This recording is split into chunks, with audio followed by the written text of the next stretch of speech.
Radio presents the Cyberpunk Lorecast. Welcome to the Cyberpunk Lorecast, where style is just as important as substance. Welcome to the podcast where we explore the lore, news, and gameplay of the Cyberpunk games and other dystopian worlds. I'm your host, Robots. See, I told you I didn't fix the audio. I told you. Welcome, everybody, to the Cyberpunk Lorecast. Thanks for the follow, buddy. We are back. It is, I was going to say Monday night. It is Sunday night at 9 p.m. Eastern, 6 p.m. Pacific on twitch.tv/robotsradio, where I, your host, Tom or Robots, am here with Logan, Captain Logan. Captain Logan, how's things?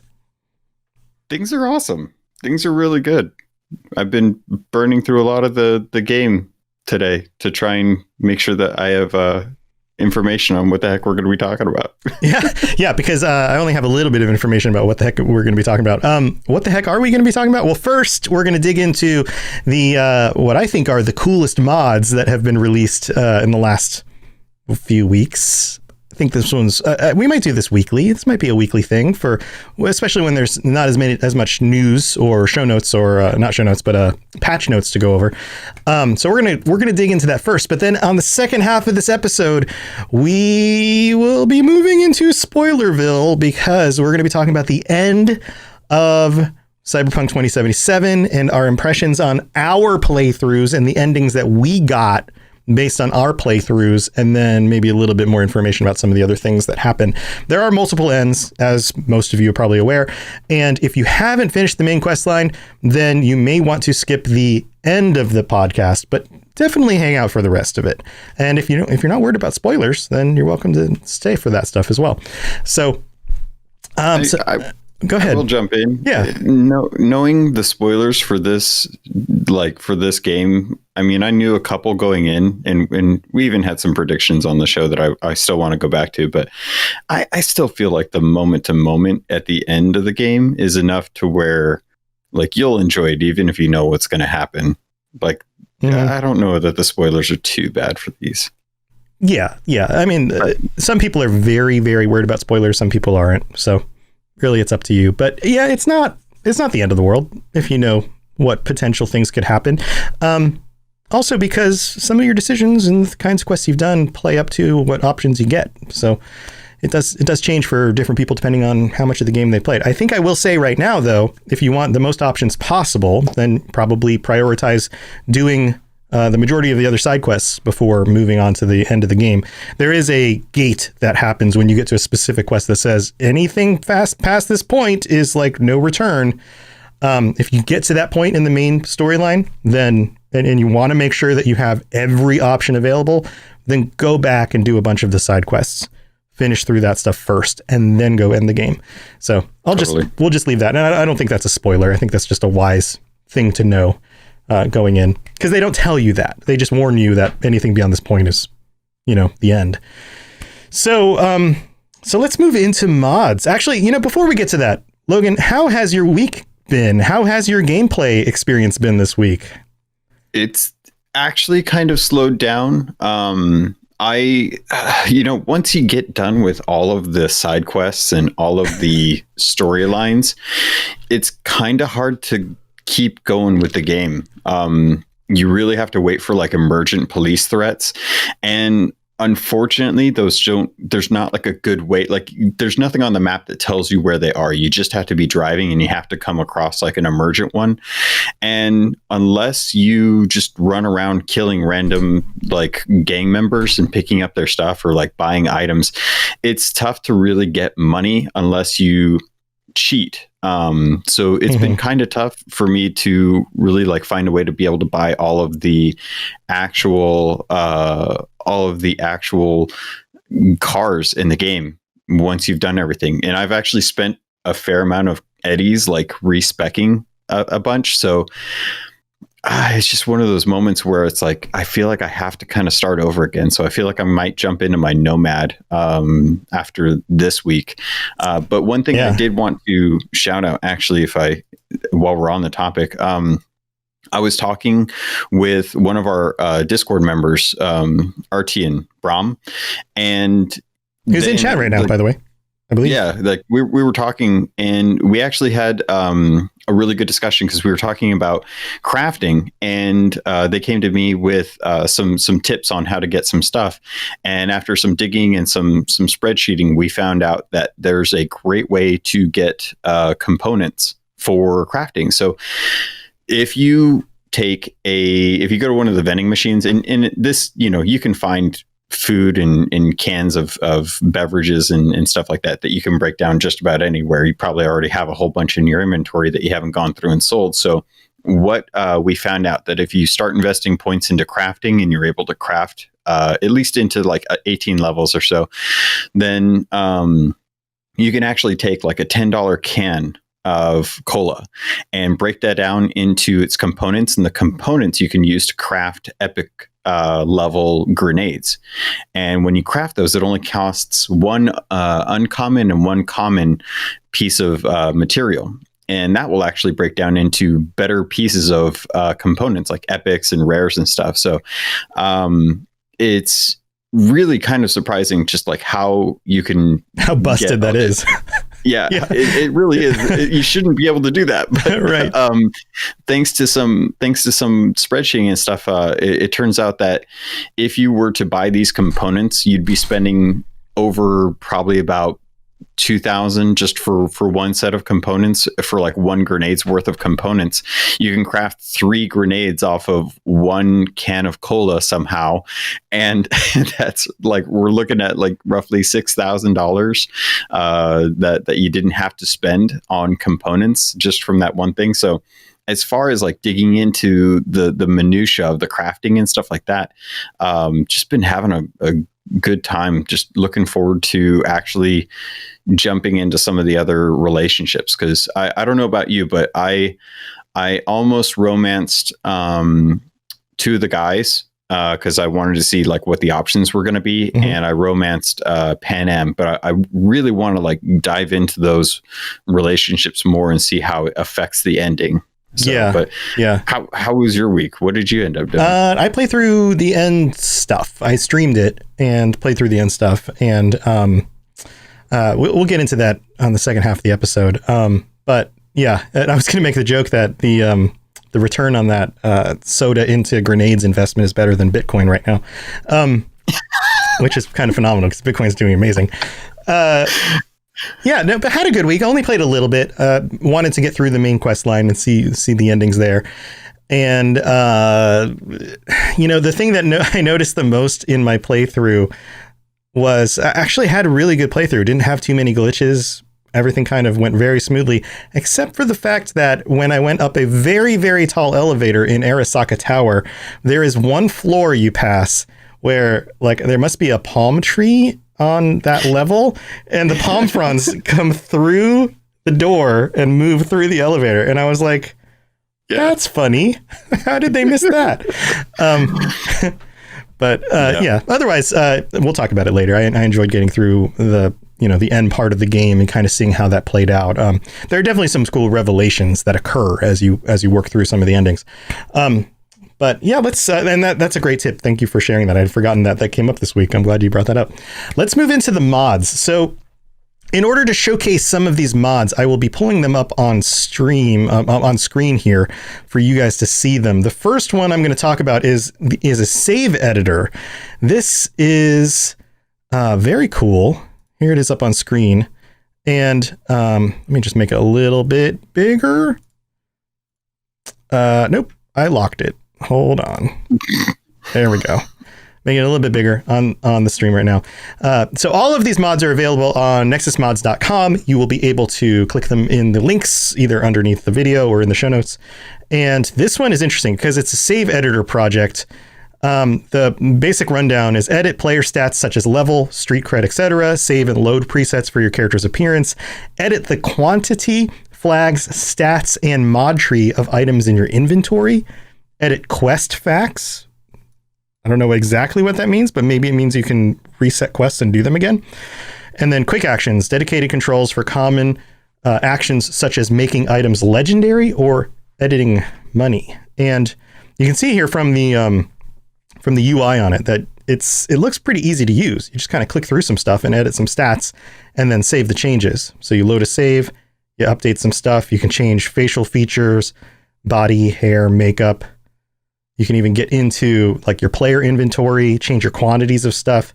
Now, of course, this totally breaks the game, but if you are at a place in the game like Logan is, where you're at the end and you've kind of done everything and you want a quick way to edit your inventory in order to create awesome screenshots or try out a different character build or whatever, this is very, very handy. So what do you think about this, Logan? I think it's really cool. I honestly, we don't have a way to reset our abilities. And some of the quests are definitely not really like working out too well. Obviously still some bugs. So I kind of want this to be one of those things that people have naturally. PC get it so much easier in this because of these mods. So I'm hoping that CDPR will take a look at this and give us the opportunity. Because if I had the ability to reset my talents in say like Outer Worlds, I would totally do it, because I would love to have the character that I have now, but be able to feel more fluid in trying out different things. Like I would love to go a katana build and run around like you do and be able to play around that. But and you can reset your perks, but you still can't change the other stats. The what are they called? The actual attributes. The attributes, stuff, right? So which sounds like this mod will be able to do, which is kind of the cool thing. You know, I want to be able to do that, to invest into other areas and try those out for testing purposes and such.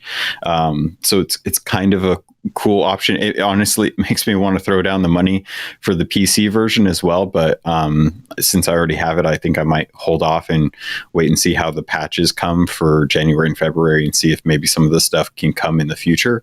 Or even like a new game plus. You know, it'd be neat if you can get to the end of the game, do new game plus, and then just choose, like, start over from the beginning, start as a full build character with everything maxed out, and just decide how you allocate your points. Yeah, that would be cool. And that may come. And that I wasn't going to bring it up, but yeah, since you brought it up, I feel like the fact that I've played through each of the endings now for the character that I have, it lets me go back to right before the last mission. And that's cool. If say like so that's the thing that maybe this is a good time to actually bring it up, but I'm not a fan of the fact that it allows you to play through the game, and when you get to this last story mission, it's like, hey, before you go anywhere, do all of the side quests. And I'm like, cool, okay, I'll go do all the side quests and whatnot. And then as soon as I finish the game, they're like, congratulations, you finished the game. Do you want to start right before you started the last mission? And I'm like, what was the point of telling me that it was the last mission if you're just going to let me go back to that? I think it's the fact that it will gate off some of your options at the end of the game, and you may not be aware that it does. True, but if it's going to give me the option to go back and do that stuff anyway, and then play through the end mission, if it notified you, if it let you go through the end and then restart, and notified you when you hadn't done all the other side stuff, hey, there are some other endings available. Try finishing off some of the side missions. Like if it just told you that might message it a little bit better.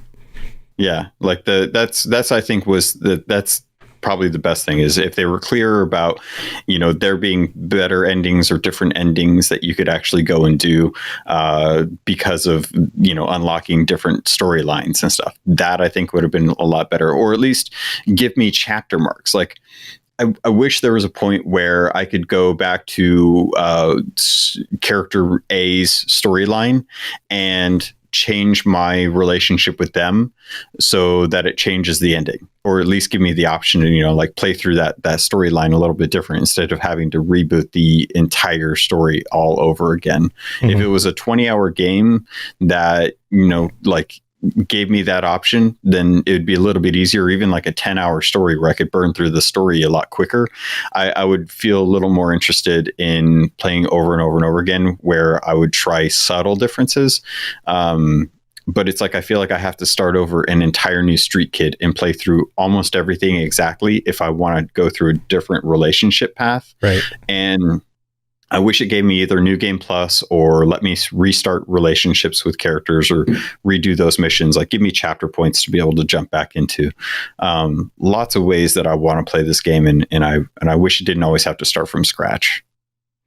Yeah, I get that. I totally get that. But I also get them not being available or yet. You know, there are many other games that would be beneficial that they don't give you that either. Which is, again, why mods are nice. And who knows, maybe the potential for modding on platforms like the consoles will be something they add in the future. I don't know. That'd be nice. But it would be nice. All right, let's talk about the next one I have. This is the Convert Equipped Weapons and Clothing to Legendary mod. And this one also available in Nexus Mods. All of these are. And this is pretty simple. You've got the screenshot here of the different items that this character has, all the different, levels for the items. And then you have the screenshot here where all of them have that nice shiny orangey yellow band next to them, meaning that they are legendary. And it's pretty simple. It's a Lua script to be used with Cyber Engine tweaks to convert your currently equipped weapons and clothing to legendary. Also contains scripts to upgrade to rare and epic, plus text file with codes to spawn weapons and clothing. So you can also spawn the weapons and clothing as you would like. So this seems very cool, especially if you have like old items that you got that you didn't really upgrade that you want to be able to use later in the game, or if you want to be running around in your favorite set of clothing that is no longer your best set of clothing for whatever build you're doing. This would be very, very useful.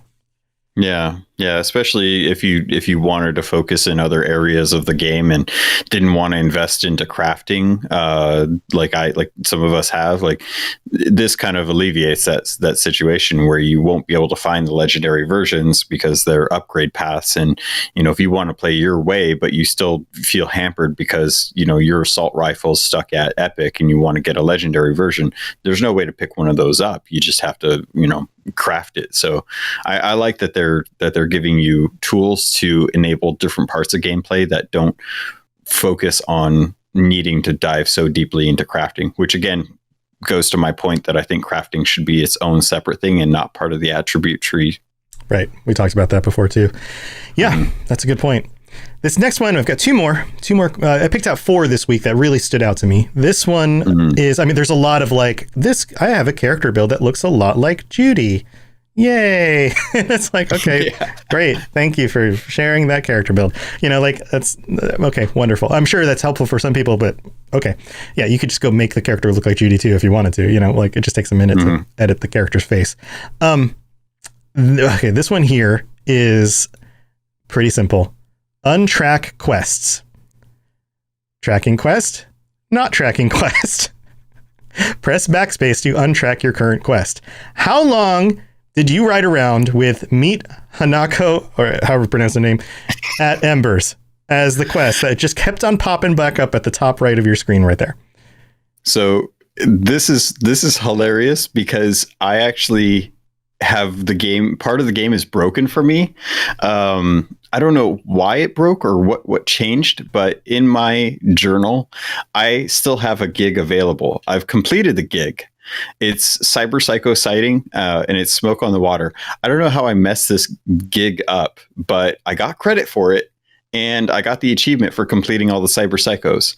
But it is still in my quest log, and as a result, if I go to click on it and I track it, there's nothing to track because it's done, there. But it's still in the quest log. So glitch. I have not had to run around with this meeting Hanako at the on my screen for very long at all. Anytime I pop into the game, it'll pop up as the main storyline, and I just go to my Cyber Psycho broken quest and I click it and I track it and everything disappears and I'm good to go.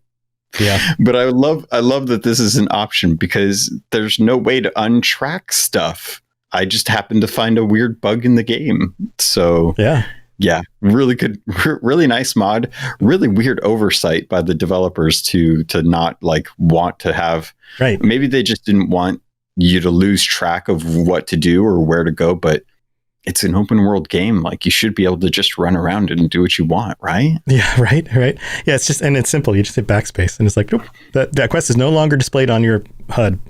Wonderful. Yeah. Wonderful. But yeah, I love simple little mods like that, because you know that mod is going to get thousands of downloads, because people are just going to say and go, oh, that's super useful. Easy install. Boop. Just like, there it is. Yeah. Yeah. You don't have to completely retexture the game in order to get a mod that everyone downloads. Sometimes that stuff is the stuff that works the best. It's true. Then we have the last one, unlock Night City. And we talked about some of the doors and things that you just never could unlock, or some of them you get closed out of after you do a quest. You can't get back in, even though it'd be a really cool place to take screenshots or whatever. You're role playing your character. There's a lot of places you just can't get back into. So check this out. Unlock Night City improves your role playing experience by allowing you to access inaccessible areas. Look at this. Unaccessible. I love it. Accessible. And there's even people in there. Yeah. Unaccessible. Really accessible. It just opens up doors. And again, another mod that's just seems so simple, but yet, especially when you're at the end of the game and you're running out of stuff to do, but you still want to be living in this city doing stuff, this just opens things up. Yeah. It's weird too, because I was actually running around, and some of the areas that are in the world, like, I've found a couple places where I've been able to glitch through certain walls and be behind those locked doors. And it's, it's not intended. So I don't know if everything is like technically loaded, but it's one of those situations where I can definitely see some of those locked doors. There's absolutely nothing behind them, but then I know like some of them are, and there's areas in quests where I've wanted to go back and actually check things out. And you're 100% right. There's no way to get through them. And the fact that they're locked doors, you just want to, like, I want to be able to walk into a brain dance place and see what the heck's going on, because it interests me. Yeah. Or explore an entire, building where you used to be able to get up into multiple floors of, say, a building for the quest. And now you just can't go back into them. Like, what if you just want to go explore? There's a lot of places you just can't go. Yeah. And the way that there's no way to edit the save file names. So unless you just happen to remember, like, at this point in the story, this building was unlocked in this district, it's like, there's no way to really like say like, hey, building such and such is open due to story plot in this save. Right. So, as the save file name. Yeah.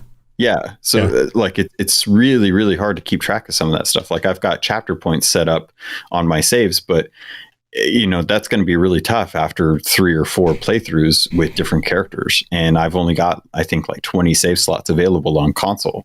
So even then I have to really pick and choose. Yeah. It's not, it's very really limited. Frustrating. Yeah. So auto saves, withstanding, there's not a good way for me to really catalog a lot of the different story points in the building. So having something like this where you can just open the doors, super, super positive experience for me. Yeah. Super useful. Super useful. The other things that I did notice, other than the, make your character look like Judy mods, were there are a number of graphics overhaul ones that just kind of change. They do the thing where they play with the shaders, and they change some of the lighting and the tones and things of the city. I haven't loaded many of those. I find, those are very popular for games like Skyrim and Fallout. I find that oftentimes they just kind of change the feeling of the game. They don't necessarily improve the experience. They just kind of make things feel a little bit differently. So I haven't dived into those. Although I think it would be really cool after, giving this a little bit more time to pick, say, like the 10 most popular ones and just kind of do a comparison on them and just see if there is one or two that, really does improve the graphic quality. Because sometimes they do. Sometimes they make the textures more crisp, or they make the lighting really stand out in scenes where it looked kind of muddled, or they add some more depth to the shadows to make places that are dark actually feel like they're dark without completely making them unseeable. So sometimes they do stuff like that, and they really do make the game feel a little bit more immersive. Yeah, I've heard a couple people on YouTube that do in-depth like video analysis that have said like the lows and highs for the HDR just isn't as good as it could be. It's not as well programmed as it could be. So I imagine like some of these mods will probably touch on maybe dropping the nits level on some of the HDR settings for this, so that if you have a nice OLED screen, then you could really take advantage of some of these mods to be able to really make it look good. So yeah, but that's tricky on PC because Windows has such sketchy HDR support still. True. So yeah, it's forgot about that. It's again one of those things that may or may not even be worth adjusting yet. All right, well, let's move into the middle of the show, and then we'll be back in a minute with our perceptions, our opinions of the end game.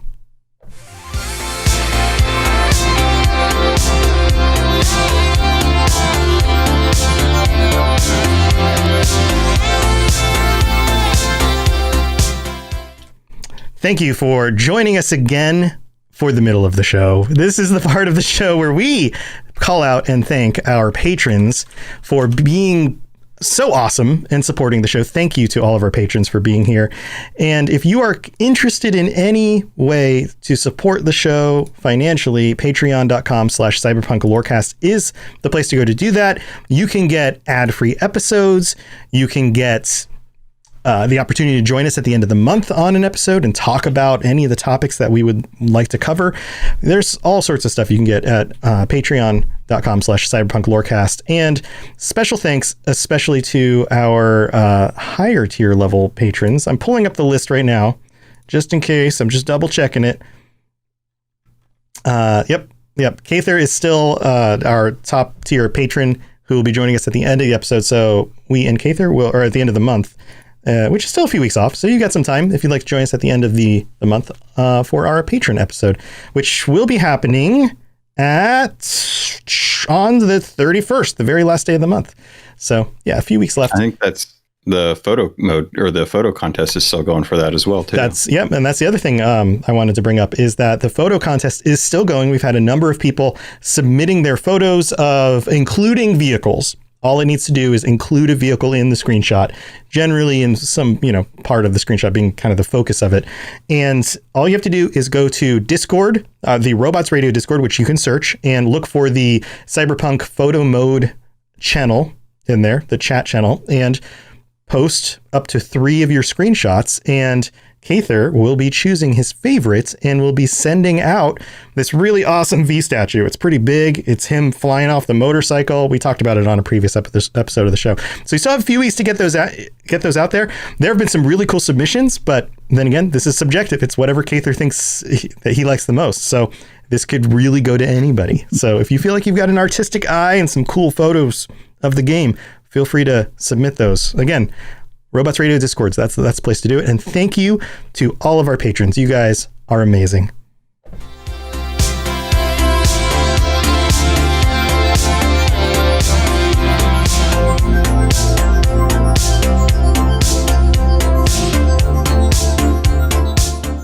So Logan, you've gone through 4 of the endings, correct?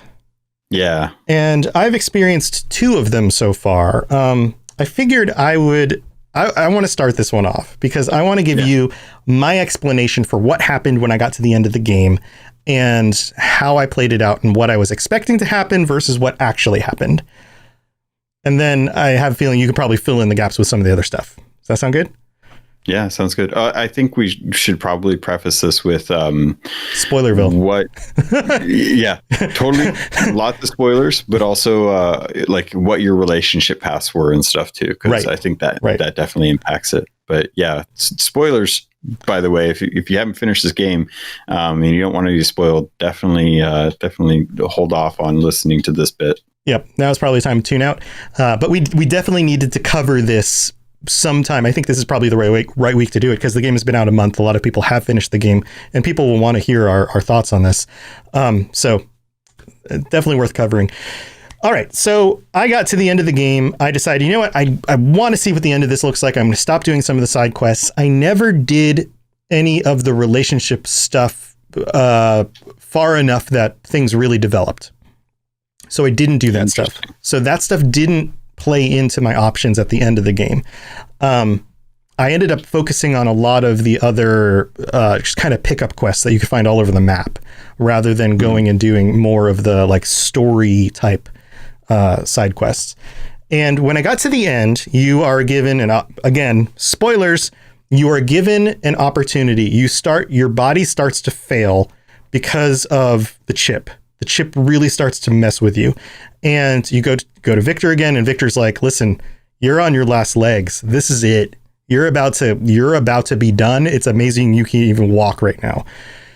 This is your option. Here are the pills, the 2 pills that you get, the one where it allows you to maintain control, or the one where you can give Johnny control, and a gun, and gives you a pistol. And you go with, what's her name? The girl with the fluffy hair. Misty. You go with Misty up to the roof of Victor's building, and you look out on the city, and you have this wonderful moment with her, and then she leaves you alone. And you and Johnny are sitting there, and you have to make a decision. And the first decision I came to, and you have these conversations with Johnny, and I thought this was very interesting. Johnny's arc through this whole thing has been very, very aggressive when he first realizes he's in your head, right? It seems like the path becomes more amicable, or can become more amicable, depending on your decisions, probably, with him. And by the time I had this conversation with Johnny, he was very much understanding, and he was like, listen, you're just going to have to make the decision here. This is your call. And so we talked a little bit about it, and I decided, you know what? If I play into it, Johnny's right. If I go through with anything that Arasaka wants me to do, I'm playing into their hands, because he is 100% distrustful of them. He's like, they've got their hooks in you. They're offering you a deal. If you go through with this, they will win. He's like, I know how this works. They're going to win. And so I looked at the pills, and I looked at the pistol, and I was like, all right, my only way out is the gun. So my first ending that I chose was suicide, because I decided that whether I was in control or Johnny was in control, there was nothing we could do to stop Arasaka other than destroying the chip. That the most important thing to do was to destroy the chip. And the only way to really destroy the chip was to destroy myself. So I took my own life.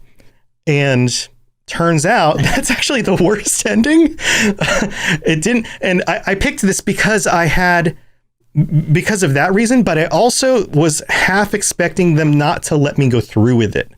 I kind of expected to go for the gun and then a story element to show up that kept me with going through with it, and something else to emerge. Johnny would jump at the chance and say, no, you can't do that. I'm not going to let you. And then wrest control from myself from me or something. None of those things happen. You go through with it, you shoot yourself, and then everybody is pissed off at you, hates your guts, and you have like the absolute worst ending ever. And Judy probably commits suicide also, although it doesn't specifically say it. And I was a female V, and I think that she had more feelings for me than I ever returned for her. And there was like, it was the worst decision. Nobody understood why I made the decision. And I was sitting the whole time I'm sitting here thinking, this was the only way to stop them. This was it. This is the only option I had. So that was my first. And then I was like, okay, let's go back and try this again. And then I continued through the option where I was like, okay, I'm going to keep control of myself, and I'm going to go through with this. And of course you fight off a bunch of bad dudes. And by this point, I'm still only level like 28 or something. I'm not that big. And it's comedic. You can watch it on my stream. We go to bust into the place where Hanako, right? That's her name? Mm-hmm. Hanako. I'm so bad with names. Where Hanako is, and we're in the Arasaka limo, and we pull up, and the guy's like interrogating me, and I could have just like punched him out. I had enough strength, but I was like, no, I'm going to play it cool. Of course, he gets suspicious, and then we run him over, and then of course all the guards are alerted, and so I simply run up to each of them and heavy attack them with my katana. And I'm like, oh my God. I'm like, pop your head. And then I go to the next one. Pop your head. Pop your head. Pop your head. That was it. This was normal game difficulty. And I'm just like walking around, just popping everyone's heads and not taking very much damage at all. And then, of course, the storyline plays out. Hanako takes you you save her, you or at least you break her out of the situation she's in, and you play through the rest of it. I don't know how much we want to go into the detail of specifics, just in case some people don't want everything spoiled. But the way that plays out, what do you think? You kind of have to. Should we lay it all out? Let's get. I mean, if we're going to be talking about the ending, let's talk about the ending. Okay. Let's commit. Yeah. So you play through that. You end up going with her back to the Arasaka headquarters. She shows you Saburo's office. You go through a secret passage. You end up having to fight Adam Smasher in order to get through all that, which I just hacked him to bits and all his parts came off and he just turned into a steaming, sparking, fiery wreck. That wasn't very difficult. And you go with her into the secret passage. You end up in like this big part of the building that looks like an indoors garden, like forest. And there's a big meeting and everyone's like, oh, how did you get here? I thought you were away. And she presents information, and you basically are before that you're put in a room where she's like, Saburo's still here because his soul was sucked into this machine. And then of course he comes and talks to you and does his thing. And it turns out that like, oh, he still is there. He still is pulling the strings, and Hanako is actually doing what he wants. And yeah, he's a big bad guy, right? We've always known that. So then you go to the meeting with everybody, and like from that point on, there was nothing I could do to say, no, I don't want to do this anymore. I just had to go with it. Like no matter what option I chose on like the dialogue, it was like either I'm bitter or I'm really bitter. Like that was it. And then the brother, what's his name? Starts with a K. Yorinobu. Yorinobu. It doesn't start with a K. Yorinobu. Right. Yeah. Yorinobu. Sends people in. They take out all the rest of the board. They kill everybody. You and Hanako get out. You go hunt him down. And then she doesn't kill him because they're family. But he basically submits and is like, I'm wrong. And then they cuddle on the floor. Like, right. And then you end up in space because your like chip is like failing. And they operate on you, basically. And that's as far as I got with that ending. I'm sure I'm like right at the end, but I had to finish up. Okay. There's a bit more after that. Yeah. Okay. So those are the two that you went with.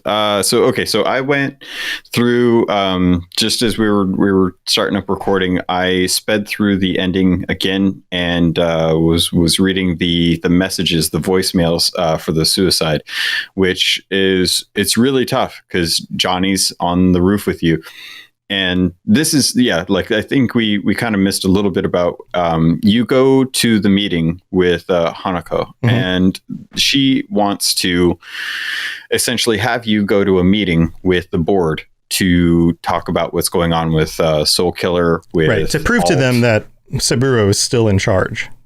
Yeah. And you have two options. You can either go with them or you can take your time and then make your decision there.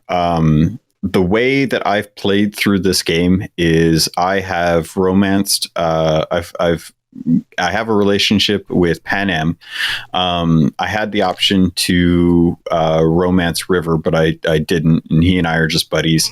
I kissed Carrie once, and then he wanted to go further, and I told him no. And you're getting around.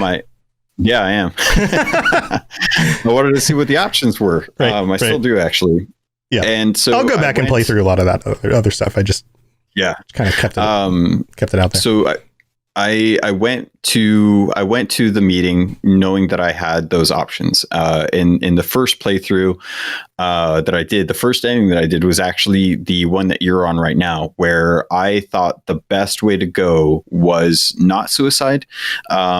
I went with the meeting with Arasaka because I thought, I'm not going to let Johnny take control. He just wants to screw things up, and it's not going to get me what I want. The easiest way to do this is the one with the least path of resistance, which was working with Arasaka.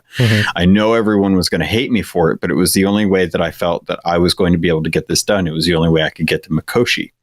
So Mikoshi at the bottom of Arasaka Tower is your goal. You want to get there. You want to have Alt get there because Alt says that Alt is the only one that can actually remove Johnny from your consciousness, which does actually work. The trouble is when I went through with the meeting, that was when Hanako told me that she had known the whole time that her father had been murdered and that they didn't do a damn thing about it. And the reason why that's so unsurprising to them is because you find out that Hanako knows that Saburo Arasaka is an engram. He is an AI in Mikoshi at that point. And she takes you to meet him. And he basically says like, hey, you're doing the dirty work for us. The soul killer, basically the relic that you have is a way for me to get into a fresh body.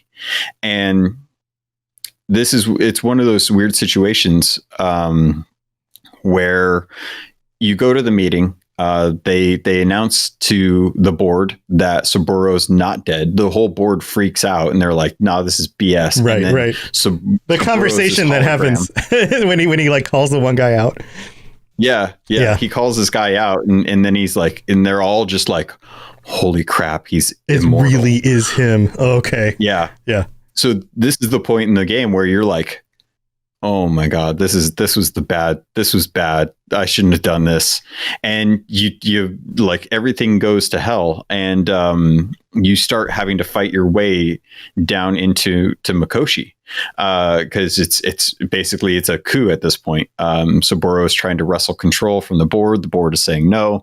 And Hanako is trying to get you down so that you can get your relic actually done. The crazy thing that I thought was how Yorinobu and Hanako's relationship was, because it was really, really weird. Like I was not 100% comfortable with him being in like a big robe, half naked and like crying in her lap. At the end. And like, she even makes the comment. She's like, not in front of company. Yeah. And I'm like, what is going on, man? What is this? Yeah. So, yeah. I went to space. Before, there is another thing. Like I'm thinking of other things that we can bring up as we go through this. Did you talk to what's his face again? Your buddy from the beginning. Buddy from the beginning, Vic? No, the one that gets killed. What's his name? I'm so bad at names. Jackie. Did you get to see Jackie? I didn't get to see Jackie. Yeah. So the beginning that I chose in that I sent Jackie's body to Vic means that Arasaka broke into Vic's place and they took Jackie's body. Oh. Yeah. So after you see the engram of big scary guy, Saburo, you can ask the question, is Jackie in there? And she says, yes, but it's not the same. Meaning his memories have been transferred into the machine, but he's not an AI. His soul isn't in there the same way that Saburo's is. And he comes out and you can say things to him and he responds, but and I noticed this as it was going on, he only responds with dialogue he previously used while he was alive. Yeah. So it's like he's playing back clips of himself speaking while standing in front of you on this display. Oh, interesting. And it's such a bummer because at first you're like, oh, Jackie's still alive. And then you're like, no, he's not. These are just echoes of his past that have some sort of like, minor level AI acting in him. Interesting. Which allows them to then tune in and see his past as he remembered it. Oh man. Yeah. No, I never got that because I sent the body to Mama Wells' place and had the funeral for him. So he never got sent to Vic. Yeah. In my playthrough. So that option never. Yeah. Arasaka stole him from Vic. So yeah. Man, I'm so bad. And I'm sorry, listeners. I'm so bad with names. This is me in real life too. Like but go ahead. That's interesting. Yeah. Okay. So I ended up having the fight with Smasher. It was very underwhelming. and it was just really super quick because I'd been level 50 with my cyber deck. I threw a couple overheats and a contagion on him in a short circuit and a couple shots into the head, and he was done. And that was it. I like that they let you pull the trigger at the end. That was something that I appreciate. That's a good question, because why do you appreciate it? Because I was curious, like, why are we even given the choice? Because he doesn't have a redeemable quality. Like, would we want to keep him alive? It's not about keeping him alive. It's about satisfying or getting the satisfaction of hitting the big red button. This is a topic that I've heard on other podcasts that is really important. So for example, like in a game like Doom, where there's the BFG at the end, feeling like you're actually doing the thing. Yes. Same thing with I think Borderlands 3 has a similar thing where you get to pull the trigger, and it's that agency. If you're playing a game, you don't want to watch a cutscene of you shooting Atom Smasher. You want to be the one that actually to decide when he gets to happen. Right. And that's a moment that I think a lot of games really have to take a look at and whatnot. Yep. You're on normal difficulty too, right? Yeah. Normal is very easy. By about halfway through this game, it's just like, if you've even built out your character a little bit min-maxed, you're gonna be just walking over the enemies. So if you want any difficulty, raise the difficulty. Yeah, I'm definitely going to be playing on hard or I can't remember the third difficulty option up. Mm-hmm. So I'll be playing it a little bit harder next playthrough for sure. But so the Atom Smasher fight, it's nice that it goes in stages, but it's very, very lightly scripted. You've got a few things here and there. There's some smack talk, but I didn't think that the fight itself was compelling. Like, there were some baddies that came in at certain points, but it just wasn't as good. Yeah, I just tore through them all. Also, I could just bounce over to them, hit them once. Actually, those guys I had to hit twice. They took 2 hits. It's important.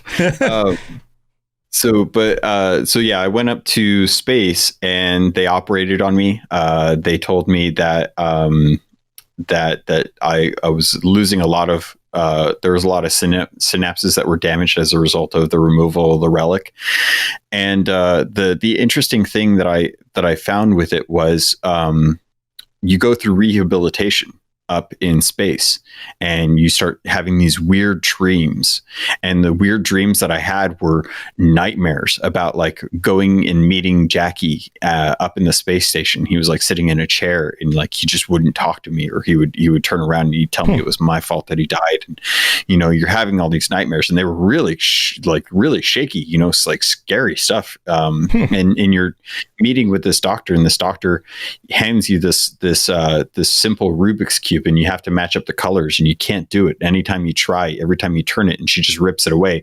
And then she asks you all these word association tests, and you're like, what the hell is going on? And after a few of those, a couple days go by, you start hearing about how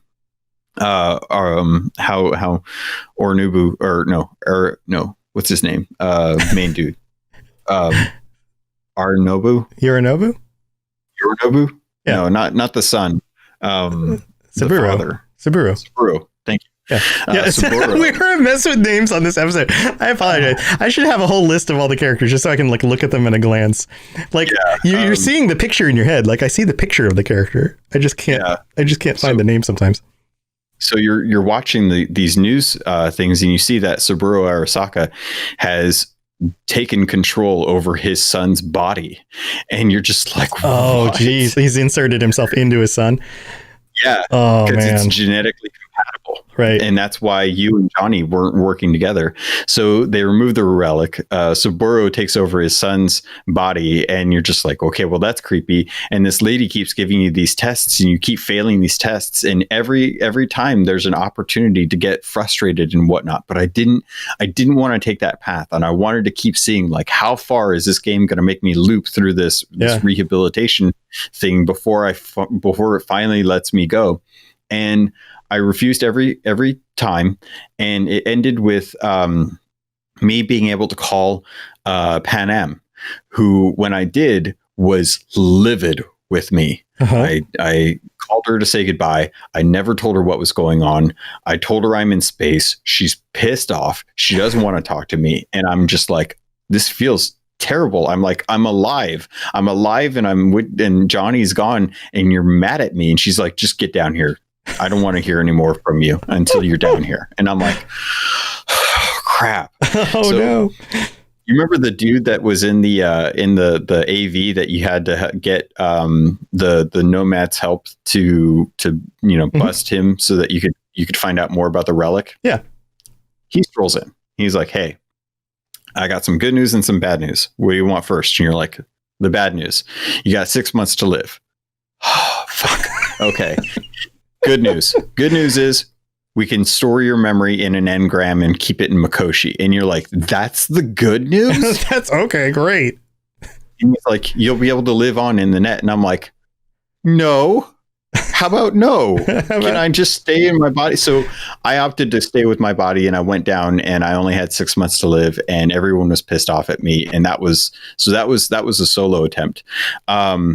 I played through with Panem and Johnny, and I'm going to be honest, playing through with the Aldecados was the best ending that I had. Because you call up Panem, you go out there, and you meet up with Saul, and Saul and Panem are having a fight, but for some reason Saul is comfortable with everything that's going on, and you're talking about taking the entire clan and assaulting Arasaka Tower through a tunnel system that's outside the city limits. Whoa, and Panem's like, I don't like that he's talking, or he's agreeing with everything I say. And if you've played with Panem and Saul, you know they're kind of conflict. They're constantly butting heads. Yeah. So he's okay with everything. And you go and you talk to Mitch, and Mitch is like, yeah, I don't know how much longer Saul is going to be leader with how things are going, because everyone kind of sees this as a reason to help you because you're part of the Aldecados and you get a jacket.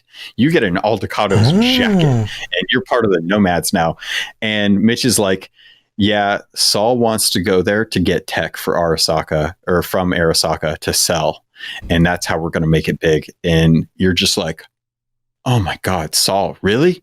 So you get in one of the tanks, and you straight up assault a construction site from Militech, and you were like using a drill in this tank, and you're drilling your way to Arasaka Tower, and you're just blowing things up. There's tanks and drones everywhere. Oh, that's There's nuts. Tons of Militech. Everyone, you lose some of the Aldecados, end up dying, and you're going and you get out of the basilisks, and you and Panem jump on the drill and push it all the way to the Arasaka Tower. And then Mitch is like, I got to go back and help the Aldecados. And Panem's pissed off because she's like, you can't operate a basilisk with one person. It's just like Pacific Rim. You're going to fry your brain if you try it. And he's like, I got to do it anyway. And you get the option to say like, no, stay here, or yeah, go help them. And I was like, yeah, go help them. If they all die, then it's no good having you help us here. And Panem's like, I hate you for this, but let's go. And you bust into Arasaka, and you get down into the Mikoshi, and Adam Smasher busts through the door and stomps on Saul's head and is just gone. So Panem and you were, he is just gone. So Panem and you are fighting Adam Smasher, and of course it was an easy fight. So we killed Adam Smasher and got into Mikoshi, and you jack in, and you show up with Alt in cyberspace, and right. You go over to Johnny, and this time I was like, hey, it's done. And that's when he's like, cool, there's some bad news. And you're like, shit, all right. I'm already at this point where More like, bad news. I kind of know what's going on with this. So you sit down at one of the little diner tables in cyberspace, and he's like, all right, good news is we're separated. Bad news is the relic's eating away at your body. Your body thinks that your consciousness is a virus, and your body's trying to kill you. And you're like, shit, well, what's the alternative? And Johnny's like, I take the body because it's technically mine. And he's like, and you're just, you're like, really, Alt? This was the thing? And she's like, I couldn't have figured this until I had all the information. You're like, well, you're just doing your thanks. So I decided to take the body, and I knew I had 6 months to live, but I wanted to go live those with Pan Am. So I took my body. And then she was pissed at you anyway. No, she was happy for okay, good. It was the best. Oh my God, the best ending. So you go back, and Pan Am's like, hey, we got a bunch of Arasaka tech. We lost a few people, but the clan's already going to Arizona, and you're coming with us. And you have a moment where you're standing out on the dam, and you're looking across Night City, and you're like, you ready to say goodbye? And I'm like, yeah, I'm ready to say goodbye. And then you and Pan Am get into the Beast, and you drive over to an area where you get to the tank, and you're like, all right, we got one thing that we got to do, and we have to cross the border with the tech, but the only way we're going to do that is if we can pass through this tunnel that was used forever ago. It's been blocked off, and we're going to use the tank. So you get to drive the tank again, and you drive the tank, and Militech is trying to like stop you at this point. Arasaka's at the border patrol. They're trying to stop everyone from taking their tech out, and you get out. And as soon as you get out in through the storm drain, you open up on at night on this lake, and you're driving the Basilisk across the lake like it's hovering across it. And you get to climb out on top of the Basilisk, and Pan Am comes out, and she sits next to you, and you guys are cuddling in the middle of the night, and it's a starry sky. It's completely dark, and you take off the necklace that Johnny gave you with a bullet, and you're like, done. And you just drop it, and it just fades away. And then it shows you heading off into off into the night with Pan Am. And that was the best ending, because you just, she's like, doesn't matter whatever's going to happen.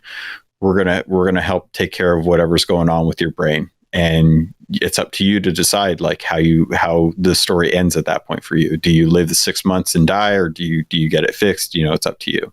Right. And then there's the Johnny ending. So how are you feeling about the Pan Am one as far as like that? I mean, it's bittersweet, but at least you get to make the decision, and you don't end up just living in cyberspace. Yeah. Which is kind of the sad thing that happens to all the Mikoshi people. So yeah, that's like purgatory or something, like it's kind of bummer, for sure. So the one playthrough that I didn't do until just yesterday, or no, I guess it was earlier today. I played through, and I let Johnny take control. And that was a really surprising one, because when Johnny takes control, you get the option to go talk to Rogue, and you basically go assault Arasaka Tower again. But this time you go with Waylon, who is the grandson of the first Waylon that Johnny had actually been with back in 2020 and 2023. Okay. And this was really surprising, because Alt takes care of you get access to one of the satellites in space. So as you're flying in this AV towards Arasaka Tower to light it ablaze and get into the tower so you can go down into the depths, you get these anti-grav boots, which look like the Stompers from the Super Mario Brothers movie, and I absolutely love them. But you're wearing those, and you got some good weapons. And as you're going into the AV, you can see up in the sky, and Rogue calls it out. She's like, the light show's about to begin. And as you look up, there is a giant flaming ball scoring across the sky as you're flying to Arasaka Tower, and you're just like, oh my God, this is the most badass thing I've ever seen. And you fly over there, you crash land in Arasaka Tower, and you, Waylon, and Rogue then have to work your way down into Mikoshi. It's all very similar to what you do in the memory sequence. You don't actually, it's kind of like the memory sequence, but similar in the path that you eventually work your way into the same place that you do when you are working with the Aldecados. Like you go into the same paths, you kind of get down in there. Gotcha. Alt takes control, murders everyone, and as you're working your way down, your fight with Smasher is similar in the sense that, you open a door and then whoever's helping you open the door, they're going to die. That's just who it is. Mm-hmm. So in this case, as Johnny, Rogue is the one that ends up dying. Like Smasher busts through the wall, knocks everyone down. Wow. He then recognizes Rogue and then stabs her. And as he's like lifting her up on his blade, of course, he's going to be like, he stabs her and lifts her up. Rogue stuffs a grenade down his shirt and freaking kicks herself off of him, but ends up dying as a result.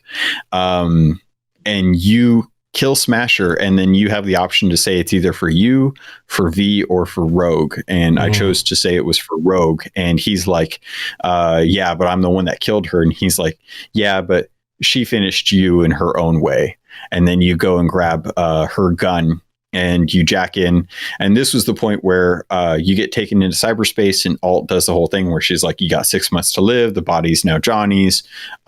What's your thing? But the roles are reversed. You actually kick your feet up on the table as Johnny, and V is the one that is in cyberspace waiting for you to get done and telling you like, hey, this is, this is how it's going to go. I've been stuck here. I'm ready to go back to my body. And I was like, I want to see how Johnny plays this. So I'm, Alt's like, it would be better if Johnny takes the body because you'll remain here with me. And V is pissed. He is cussing you out. He's calling you a dick. He says you're an asshole. He says that he's like, of course you would do this, you selfish asshole, and stuff like that. And you jump into the well and you go back into your body. And V disappears, and I'll be 100% honest. I was crying of happiness at the end of Pan Am's story because I became an Aldecados and we were going. It was so beautiful. That ending. I felt like such a dick when I took over V's body, and it kicks you back out, and you wake up in an apartment, and I'm just like, ugh. This is bad. Like, I don't like this at all. Like you sit there and the last thing that V says to you as you're like leaving cyberspace is like, if you're going to do this, you're a dick for doing it, but at least don't forget me. And you just fall into this well and you're just like, oh, did I really do this? Is this who I am? Wow. And you wake up. And you find yourself in a no-name apartment out in Pacifica, and you pick up the few things you have. You've got Rogue's gun, you've got your shades in V's body, and even when you go like look in the mirror, you're like, how can I ever forget V? I'm wearing your damn face, right? And it's just like you just feel like a dick. But there's this kid that you go meet that is going to be your ride. So there's this kid, Steve, who is being abused by his parents. His father's a deadbeat. His mom's jacked into a BD all the time, and you just feel so bad for this kid that over the last few months you've been teaching how to play guitar. And he's like, he's like, hey, or I'm like, hey, I need a ride. And he's like, cool, let's go. And you head over to a guitar shop, a record shop, and you buy a guitar that's like a nice guitar, a really legit one. And this kid is like, how do you play like Silverhand? And you're like, maybe because I am Silverhand. And they're like, you can't be Silverhand. You're just a really big fan. And he's like, hey, man, you never know. So you're like giving this kid like inspiration to play better and to be better and whatnot. And then he's like, I got one more spot. Or you're like, I've got one more spot that we need to go visit. And he's like, okay, where? And you're like, the cemetery. And I'm like, fuck, here we go. Oh God, I'm not ready for this. And you head over there, and as you're walking to the back of the cemetery, you've got the big walls, the big vaults and stuff. As I'm walking by, I look to my right and I see a name, and I'm just like, oh God, that's actually someone's name. And I don't recognize the name, but I keep walking and I get halfway done and I look to my right again, and there's another there's another name on the wall, and it's Jackie. And I'm just like, oh God. Yeah. Did you have to? Really?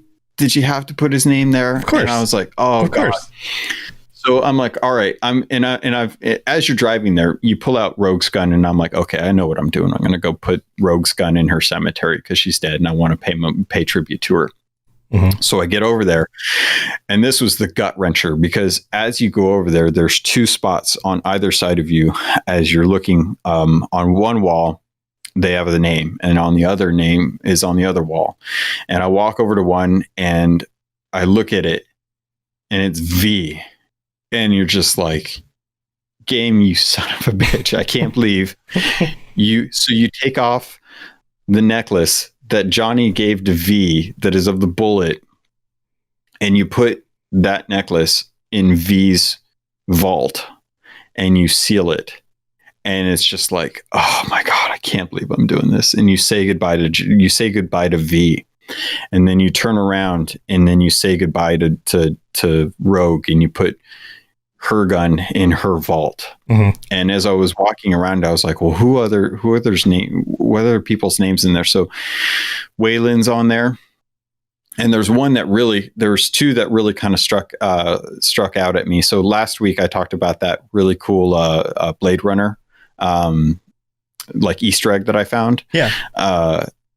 On the gravestones, there's two gravestones. There's Roy Batty, who has the dove, and underneath of it says like, memories fade like or fall away like tears in the rain. And next to them is Sid Mead, who, if anyone has followed, like Blade Runner or things, he was kind of one of the few people that actually kind of designed the way to actually design all of how like Blade Runner looks. Like that was one of his big recognitions, was a lot of the way that Blade Runner aesthetics look, the buildings, the cars, things like that, are because of Sid Mead. And it was really depressing because it was December 2019 that he ended up passing away. And so it was really cool to see that they put a little memento in there for him. Mm-hmm. But at the same time, it was like right at a really painful moment. It was just like, oh God, I just said thanks for more bummers. Yeah.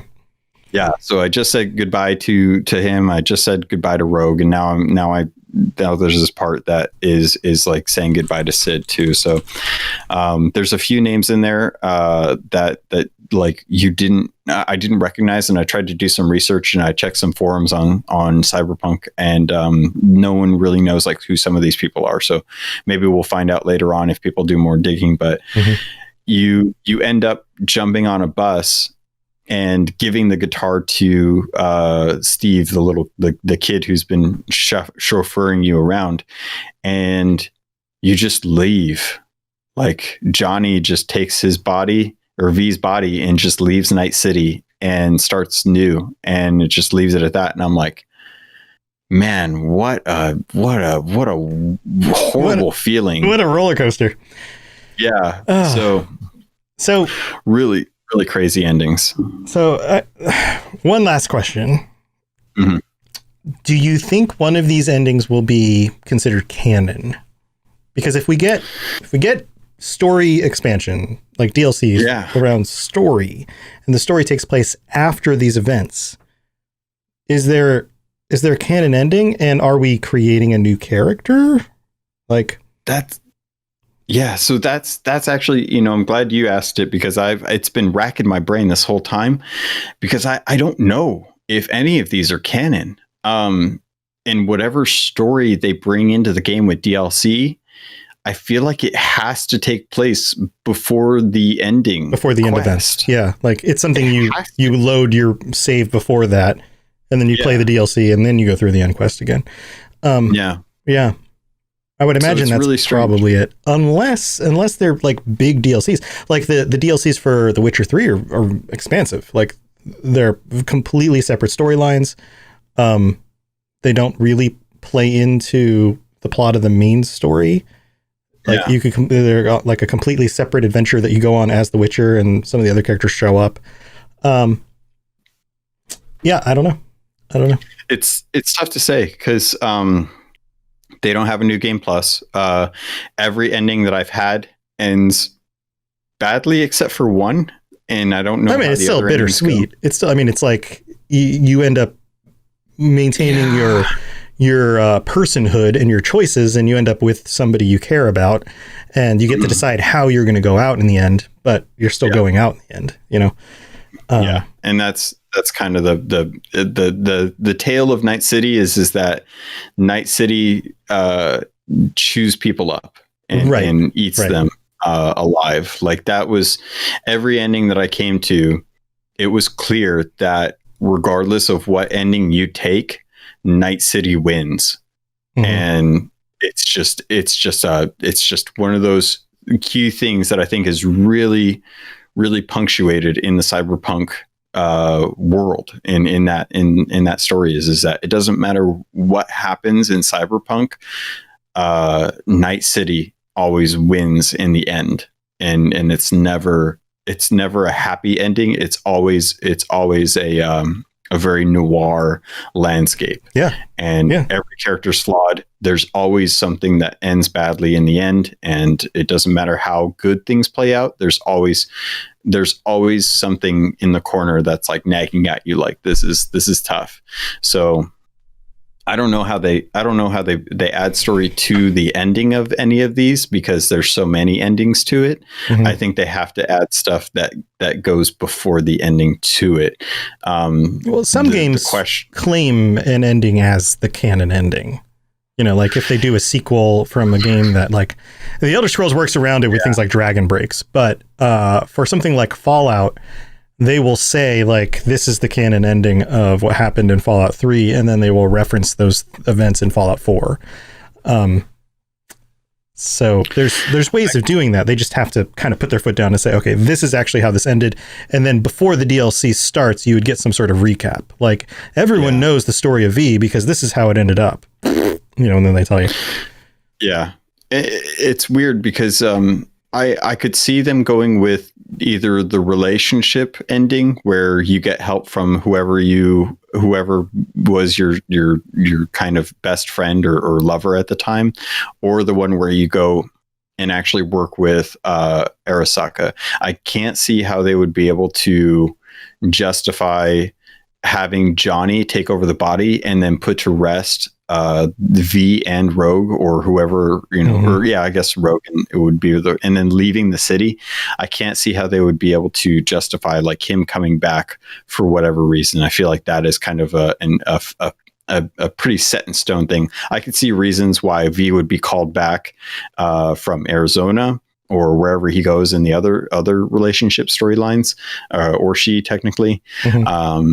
But or like working with Arasaka, like you get sent back to the world and you have 6 months to live, and then something could happen after those 6 months, but everyone's pissed at you. So I don't really know like how many people want to play through that storyline. So I could see them going a different way. I would prefer it, honestly. I would prefer to be able to play something that takes place before the ending of the game, because I think there's a lot more space to go there. I think there's a lot more interesting ways to kind of play it out. And if they do that, then they could potentially open up more endings to the way the actual game plays out, like give you different characters to use at the end of the story. And I kind of want that, honestly, because I want to see how other pathways branch to different endings. Right. Yeah. Well, I guess we're just gonna have to wait and see. Well, cool stuff. Thanks for the description on those. I still need to play through all the other side quest stuff in order to open up my options at the end.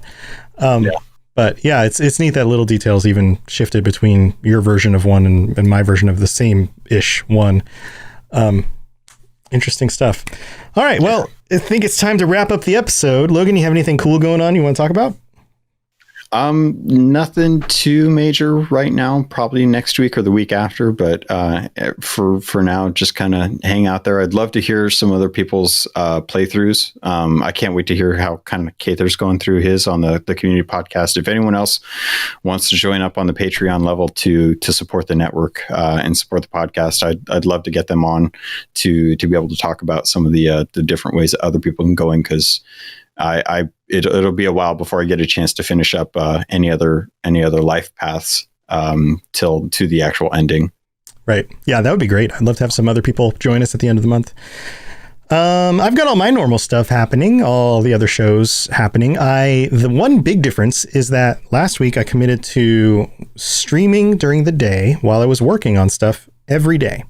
And at some point in the late morning, kind of around or before noon Eastern, I would go live and I would edit shows and edit podcasts. And then in the afternoon, most of the days I would end up playing a game online. So I've been streaming during the day, and thank you to everybody who's come by to hang out and just kind of chat. It's like I have people to chat with, like in a work environment again, which is kind of cool because I haven't been working at an office. I'm, at my home.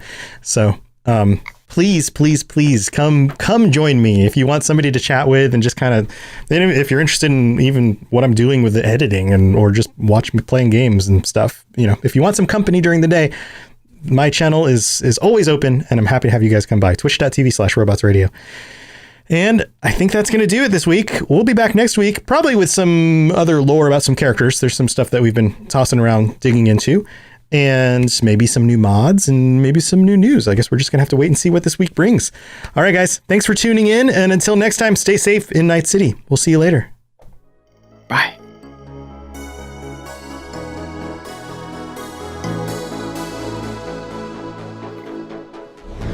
Thanks for tuning in to the Cyberpunk Lorecast.